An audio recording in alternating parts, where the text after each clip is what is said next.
जय जय श्री राधे बच्चों। This is doctor Atul Kumar Bhatnagar, associate professor, government PG college Khetri. एक बार फिर मानव संसाधन प्रबंध के साथ आपसे मुखातिब हो रहा हूँ। उम्मीद है बच्चों कि आपको जो थोड़ा बहुत मैं अपनी अल्प बुद्धि से जो बता रहा हूँ आपको समझ में आ रहा होगा।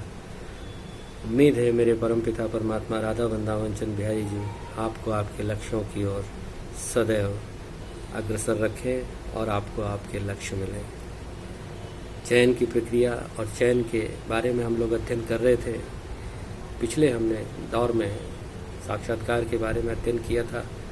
आज हम देखेंगे कि एक अच्छे व्यक्ति का हम चयन करना चाह रहे हैं तो चयन का इंटरव्यू का फेज़ पूरा करने के पश्चात हम प्रार्थी जो भी हमारे संस्था का है उसकी हम पृष्ठभूमि की छानबीन करते हैं। जो एप्लीकेंट हैं उसका बैकग्राउंड देखा जाता है कि वो बैकग्राउंड किस बैकग्राउंड से आया है, कहाँ, किस गांव, किस स्थान, क्या आचार विचार, ये सारी जो इन्फॉर्मेशन है जिसे हम संदर्भ सूचनाएं कहते हैं, उन सभी सूचनाओं को प्राप्त करना बहुत ज़रूरी होता है।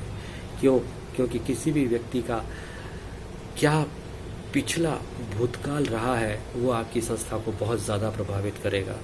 यदि वो किसी दूसरे संस्थान से आया है तो उसको वहाँ से क्यों निकाला गया है, क्या वो किसी गलत कृत्य में तो संलिप्त नहीं था, या किसी ऐसे चार्जेस तो उसके ऊपर नहीं लगे हुए हैं जो यदि हमने एक बार उनका चयन कर लिया तो हमारे लिए एक बहुत भारी जो है वो जिम्मेदारी का एक बायस बन जाएगा। तो बच्चों, यहाँ बहुत सारी ऐसी एजेंसीज़ हैं जिसे हम डिटेक्टिव एजेंसीज कहते हैं, जासूसी करती हैं।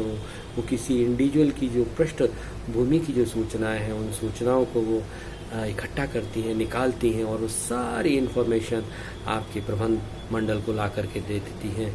उसके पश्चात उनका बारीकी से अवलोकन करने के पश्चात ही हमें उस व्यक्ति विशेष का चयन करना चाहिए। So it is again very important aspect, it is again very important thing that you have to do this task very minutely. क्योंकि आपका जो बैकग्राउंड है वो बैकग्राउंड आपको आपके जहाँ भी जो डिटेक्टिव एजेंसी है वो तो करेगी, आपको उसकी हर छोटी बड़ी चीज़ को जो है माइन्यूटली ऑब्जर्व करना होगा और उसके बाद ही उस व्यक्ति का चयन करना होगा।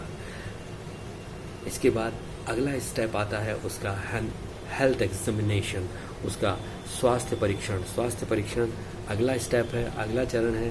क्योंकि हम ये भी चाहते हैं कि वो व्यक्ति काम करने की योग्य हो, उसमें शारीरिक क्षमता हो, दुर्बलता उसमें ना हो। तो हम उसके बहुत सारे टेस्ट लेते हैं, आई टेस्ट है, उसका वेट आदि लिया जाता है, उसके बहुत सारे मेडिकल टेस्ट लिए जाते हैं। और जब हम ये सुनिश्चित कर लेते हैं कि ये प्रार्थी बिल्कुल फिट है, एप्रोप्रिएट है हमारे संगठन के काम के लिए, हमारे ऑर्गेनाइजेशन के लिए, तब हम उस व्यक्ति विशेष को अपने संगठन में नियुक्ति प्रदान करने के अगले कदम की ओर बढ़ते हैं। आज के लिए इतना ही। क्योंकि बच्चों डाउनलोड बड़ी मुश्किल से होता है, थोड़ा समझते हम आगे बढ़ रहे हैं। क्योंकि डाउनलोड करने में ही कम से कम 2-2.5 घंटे लग जाते हैं बच्चों, और जितना बड़ा मैं इसको करूँगा तैयार, फिर समझ लीजिए कि आप बहुत मुश्किल से आप तक पहुँच पाएगा। सो कृपा करके इसको मनन कीजिएगा, अदिध्यासन कीजिएगा और पढ़ते चलिएगा। Thanks a lot. जय श्री राधे, जय श्री राधे।